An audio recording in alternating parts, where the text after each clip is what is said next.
tell if they see one little speck of stuff on the tape. So. Yeah. Okay, could you say that again? Yes. You want me to say Yes, it now? yeah. I think we need Yeah, Chris, right? back in 19... Hold it. Into the back. Speak, Chris, okay? All right, so what you're saying about the preachers? Back in 1934, and when the Union came to Kannapolis and whatnot, about all the churches that you went to, I went to several different churches when I first came to Kannapolis, and it wasn't nothing for any of them. They'd get up and preach about the Union was wrong and this and that and everything. So that Cannon, Mr. Cannon, the reason they done that, I would say Mr. Cannon, he supported these churches around where the people went. He gave every church in Kannapolis money. And naturally, they all fell for Mr. Cannon. The Union didn't give them anything, so that left the Union out, so they could preach for Mr. Cannon. That's about all. It was a one-sided situation. But like I say, I was afraid of the Union back then myself. And I was afraid to even be seen talking to my uncle. It was a Union man. When did you get over that? When did I get over it? Well, I got over it after I learned to know Robert, and he explained some things to me about this and that, and I learned that some of the people might benefit by becoming a member of the Union. But since I wasn't with the mill company, I didn't work too much on that. I was afraid to in another way. See, the Cannon Mill, them hired me and put me, later on in years, put me on the Kannapolis Police Department. Well, they was, what you call that thing they was doing, putting the money down there in Cabarrus County to pay the Kannapolis policemen. Yeah, they paid it to county commissioners, and then Cannon did, and the county commissioners give it back. Mr. Cannon, he paid the county a certain amount of money. I don't know how much it was, but I became supposed to have been one of their best officers. So they told me. I was a big man to go to the Superintendent A.L. Brown's office to take him the day before's worksheet.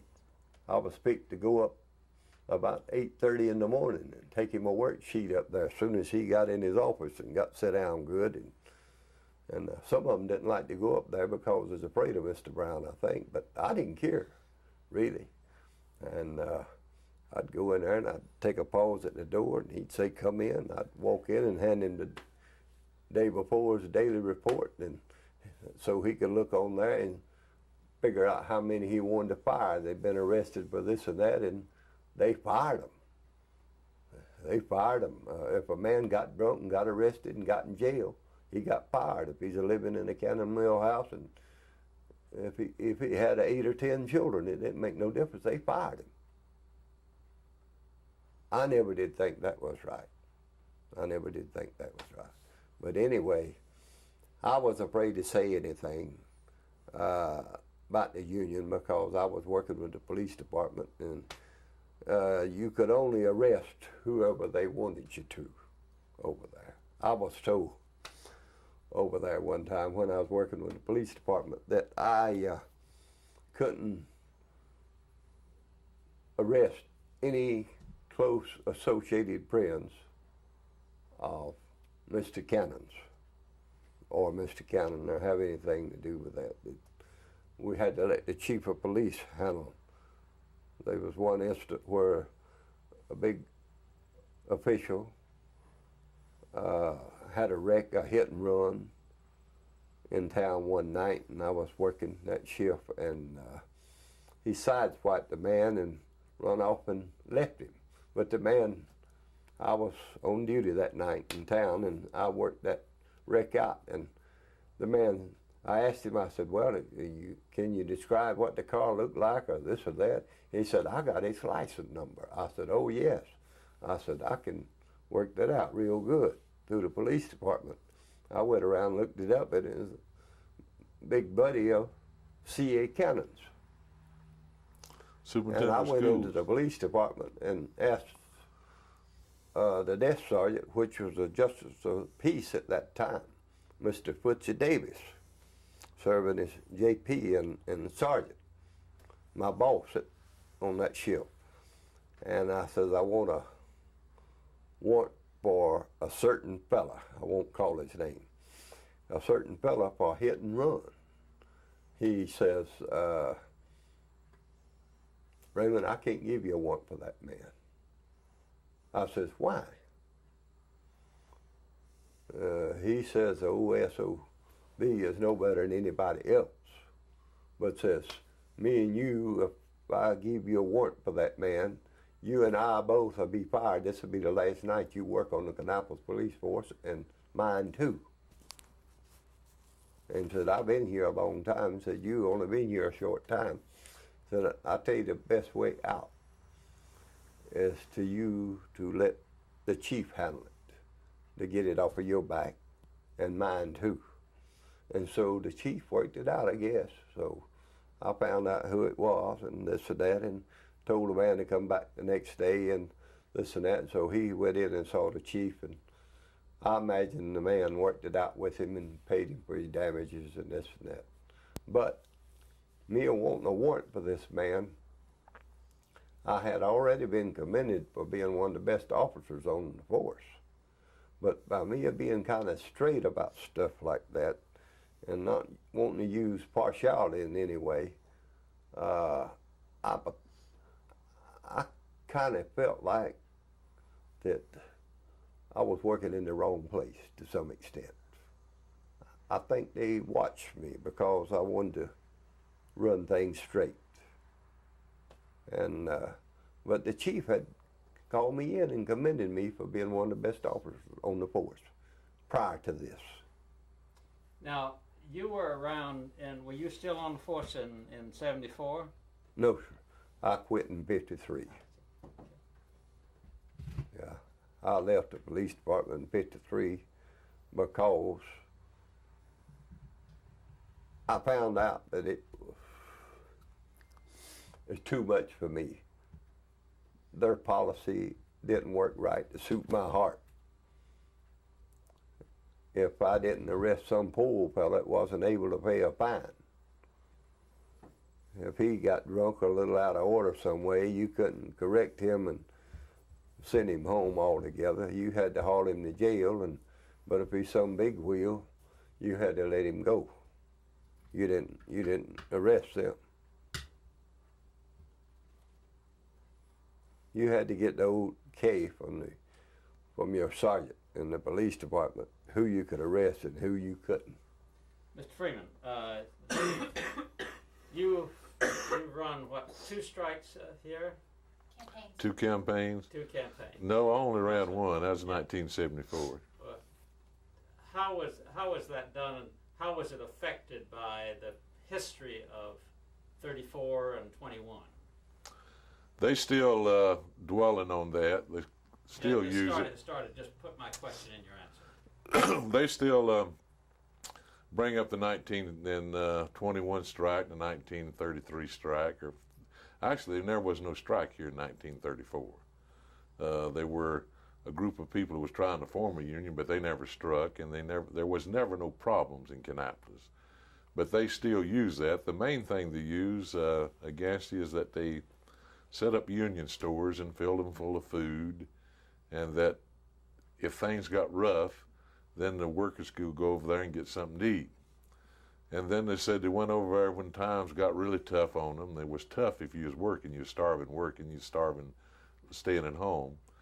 But when they went over there, they said there was no food in there, that the people had took all the food and left town. They never in town, but they go back, they're still living 50 years ago or 60 years ago or in the past. And that's what they use. They use something because they can't say anything about organized labor. Organized labor is something you can't talk about because it's workers. So what they do is dream up imaginations, ghosts, and talk about those. It's something that people can't see, something they can't question, and that is their union. And they always in all campaigns, and I've been in hundreds of them, always in the South, it's never the worker involved in it. It's always union and management, the workers in the middle. They never let the worker believe that he's any part of a union. It's always the outsider that's in here. And they'll continue doing that until unions expose who the true enemies of the workers are. And the true enemies are our unions, and that's the Merchants Association, the Manufacturers Association, the Bar Association, Medical Association, the Chamber of Commerce. They're the strongest unions on earth. They're the ones that rob the people. They're the ones that determine what kind of clothes they're going to wear, what kind of education they're going to have, what they eat. They control every aspect of their life. But they're in the closet. They're the enemies, and unions have never exposed them. Why? I really don't know. I can't figure that one out. Well, it's interesting that you can stop it for a moment. You just got to expose the ghost, it seems to me. That's one of the things we're trying to do in this film, you see. Yeah, there would never be a strike anywhere in this nation if the manufacturer didn't create the strike. The countries now that have ceased to be third world countries are countries like Germany, Japan, Switzerland, who have made unions a part of their business. They sit down with their workers, they talk to them, they work out all their problems together. The results of it is they're the most prosperous countries on earth. North Carolina, for instance, a third world country. You've got all these companies coming in from Japan, building, and they're coming here for one reason, because the workforce in North Carolina will work cheaper, much cheaper than the workforce in Japan and Germany, and they can work them over here and compel them to do 2 and 3 people's jobs for less pay and no fringe benefits. They're completely relieved of retirement. Any kind of thing that would be a health insurance, that would be a liability to the company, they don't have to put up with. They get all that for nothing. So they're building them. They're coming in here. North Carolina is one of the hotbeds for Japan in the Japanese industry. Now, I'm curious, where did you get your ideas from? Are you a native? Did you work in the cotton mills? I'm just curious about your own background. Yes, I worked in the cotton mills. I worked in there while I was in high school, 3 years. But anyone that would even look and try to see could see that where people work and their mill villages are polluted with pellagra and with itch, tuberculosis, and all kind of diseases that destroys people. And they can't see that who their enemies are, that there's something bad wrong with them. I know who our enemies were because my granddaddy, Jake Freeman, told me who they were when I was a kid. And I followed him around, and he was the greatest teacher I ever had. And I never forgot what he taught me, that a working man who don't work with other working people is nothing. They're no more than a mule. He has to go to work when the farmer says go to work. He has to work the hours that the farmer says he has to work. He has to eat what the farmer gives him to work, eat, and he has to sleep in the kind of a barn the farmer. So there's not a bit of difference than a working man that don't have a union than a damn mule. The only thing he's better off because the mule don't have to pay taxes, and than the working man does. I got something to say about Randy when I get a chance. Right, okay. My son, you ready? Yeah. My son worked himself up to a supervisor with Cannon Mill, and they worked him so many hours till he quit. He got tired, and I don't know if he made any more pay or anything. He thought he was getting a little more, but come to find out, they're about to work him to death.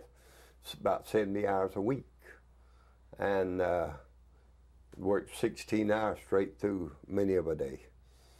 And so he got disgusted with it, said, I won't live to be 35 years old if I keep working like that. But anyway, he quit, and they hired him at another plant, which was over at Huntersville, North Carolina. And Randy, Robert knows my boy, son, is a good fella. He's a good boy. He's 20, and he's sharp, smart as a tack. Not because he's my son, but he's a smart boy and intelligent. He went to work at this plant in Huntersville over here. And 2 or 3 women, so he said, told the big superintendent, assistant superintendent or something, that he was trying to get the union in over there. And Randy has never mentioned union. Has he ever taught union to you? No. The boy has never mentioned union to nobody. But he got fired because they said they couldn't use him anymore, that there'd been 2 or 3 said that he was trying to get the union in over there. Well, there was a plant next to it up there somewhere in Huntersville or Cornelius. The union tried to get in there, or did get in there, and they closed that plant down. And the people around Huntersville, North Carolina, they are really fired up on the union. But my son, but they told a lie on my son. Some of them was jealous of him because they thought he was going to get ahead of them some way because he's pretty sharp. And now, either of you gentlemen could tell me. how's that? We're interested in the spy system inside the plant. We've heard about it in Georgia, we've heard about it in Alabama, we've heard about it in Tennessee.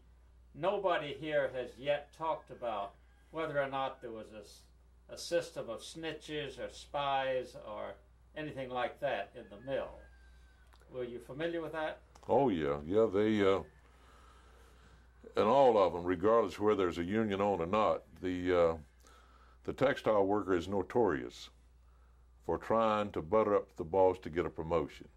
He'll tell him anything. It don't have to be the truth. He'll tell him anything against anybody to try to butter his own bread.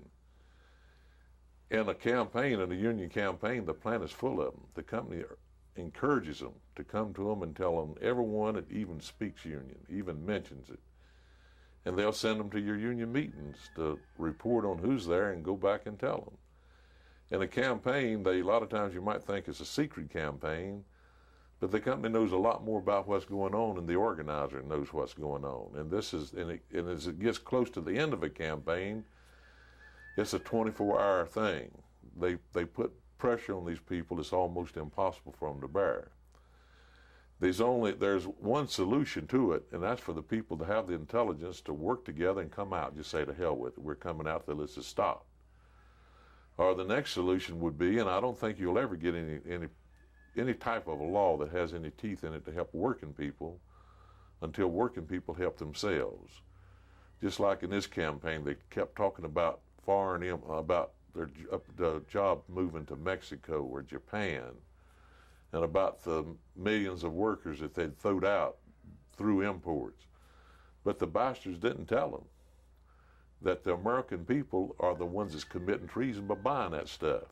You've got 5 major Japanese car companies in the United States today. We only have 3 left. All of them are going with 3, and Chrysler's in bad shape. It can go. But the very people that they're talking to about unions creating problems are the very people who created them problems for themselves by buying cars from Japan, textile machinery from Japan, textile machinery from Switzerland, textile machinery from Germany. The American people will commit treason against themselves to save a damn dollar.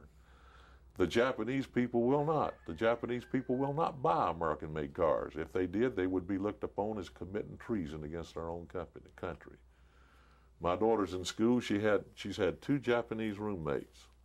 They're wonderful, wonderful people, polite, intelligent, but they will not buy one article made unless it's made in Japan. Now, a lot of them over here on grants. We're paying for it. But they will not buy anything that doesn't have a Japanese made in Japan on it. That's cars, anything that they have. They're true and loyal to their country. These people over here aren't true and loyal to it. And you'll never have nothing until the American people realize that they themselves are destroying their own nation. The only friend they have is organized labor. That's the only friend they have. The preachers aren't their friend. These preachers are still preaching against union. Jesse Helms is still their God, and he's never done nothing. Jesse Helms will give $1 trillion to a foreign nation, but he wouldn't give a working man a 5 cents an hour raise for nothing on this earth. The people's got to know that. Until they know it, you're just sitting out here spinning your wheels trying to organize. Okay. Okay. Roll. Okay.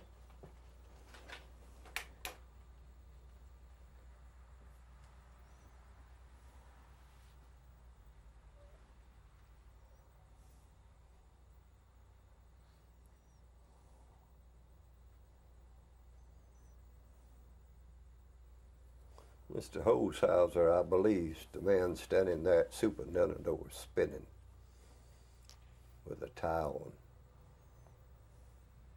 Could you tell us anything about Mr. Holshouser? Other than he's a hard rock, that's all I can say. He tore an application up for my brother whenever he had a pass to go in the mill to look for a job because he was one-eyed. He took the pass and tore it up.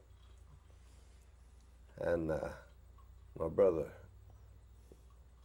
got his eye speared out with a white-legged rooster back when he was a small child. But he could see good out of that one eye, but he just didn't want him in there. But another overseer that took a liking to him helped him to get another job. Now, this is a question for both you gentlemen. When they were having the strike in '34, did you see any signs of firearms or clubs or rock throwing, anything like that? No, I never saw nothing like that. There wasn't any firearms as far as the employees. They had no firearms. Yeah. They were deputizing employees and putting fire on them. As I told you a while ago, Cannon Mill controlled the sheriff's department completely. Well, he controlled the state of North Carolina. And he could deputize whoever he wanted to. So he deputized people and put pistols on them. Yeah. And a lot of those people were cannibals. They had no. They would just as soon as shoot one of those people that they was working with in there as they would to take a biscuit and eat it. Could you talk about that? Well, all I saw was the deputized people, as Mr. Freeman said. They carried guns, weapons, like a police officer, and National Guards, they had weapons. I believe that they had, did they have, was that machine guns that they had up there? Yeah. They had machine guns at that time, and they were set up for war, looked to me like, but I didn't see anyone giving any unionized people or giving anybody any trouble. They was just set up there because, well, that man's a leaving, Robert. Your friend, I know him. But anyway, I don't know much else to say. They was just doing what Mr. Cannon wanted them to do. The people that was deputized and could you hold it, because I think there was a little interference. I'm going to get you to start over and just tell that whole thing just once more time. That interference about the man leaving. Yeah, just a moment, hold it just a minute. Ready? All right, sir. Ask the question again. Did you see any weapons in the hands of the strikers? Oh, I didn't see any weapons in the hands of any of the strikers whatsoever. No. They was very peaceful and humble-like to me. They was humble. My uncle was one of them, and they wasn't a finer man nowhere than he was. And so I didn't see anybody giving any trouble. But they almost starved to death whenever they did strike, when they struck, got without a job, I think there's a couple of stores around that helped some of them, but the people really got hard up at that time. But the union didn't pay them anything back then, I don't think. I don't think the union gave them anything. And some of them people, including my uncle, I understand, got in pretty foul shape. Hadn't it been for a couple of good-hearted grocermen in town, they might have starved. Mr. Freeman, could you tell us about what are those union stores? We took some pictures of them this morning, but nobody could kind of explain how they got there, why they got the name, anything like that. How long they've been there? Well, they've been there before my time. They were set up originally. Sorry, could you start off the union stores? Yeah, the union store started off in 1921 when they did have a union here at Cannon. And that was their headquarters. That's where the people met, and That's right. That's where they had their grocery store set up to try to take care of the people. But you have to remember, in 1921, there was no money in the United States. The unions had no money. The people most certainly had no money, and there's no way that the unions could have any. Since the people are the union, the organizers couldn't have any money. But the union stores were here way before I was born, and the skeletons of them are still here, and they're still known as the union stores. Now, a big myth, the story that we've heard on the street is that someone took all the money from the grocery store. The union official took all the money from the grocery store. People couldn't get anything. The union official split and left town and left all these folks to starve. And that's the only remnant that they seem to remember of that whole situation. Mm-hmm. Is that? Could you comment on that? No, that's just a myth. As I previously stated, there was. Look over here and tell me that. There was no money in Kannapolis. The union people had no money to take. Most of this in Kannapolis was local, strictly local. All their officers was local people. They had an organizer, I've been told, and I didn't see him, by the name of Green. He certainly never went nowhere. He was here after all the strikes and everything was over with. But they used that as an excuse to try to keep people from organizing. There was no money for the people to leave with. There was just no money in Kannapolis, just like there's no money in Kannapolis now among the employees. Sir, have you heard that rumor? I think the union stores was named after the union. I fully believe it was named, that's for the headquarters. Some man that run a grocery store down there furnished the strikers people groceries until they could get more work or do this or that or leave town or go somewhere. In fact, I imagine a lot of them lost money helping the people. Now, it's interesting to me that, thinking of the preservation of the history of this place, that you've got all of that fake Williamsburg fixing up in Kannapolis, and you've got all of the history of the cannons. You have no history of the thousands and thousands and thousands of people who worked in that factory. Could you talk about that? There is no, as far as the Cannon employees themselves are concerned, there is no history. There were just people, subjects that was in there working to make a man a millionaire, took a small plant and developed into the textile center of the world, the textile tile city of the world. And there's no history for the workers. The workers have never done anything to create history other than if someone wanted to write a book about how they took a small plant and built it into a textile empire. But as far as their history and what they've done, they've never really had any history because they've never done anything for themselves. They never tried to accomplish anything. They've always been followers, not leaders. Okay. That's right. That's right. Okay.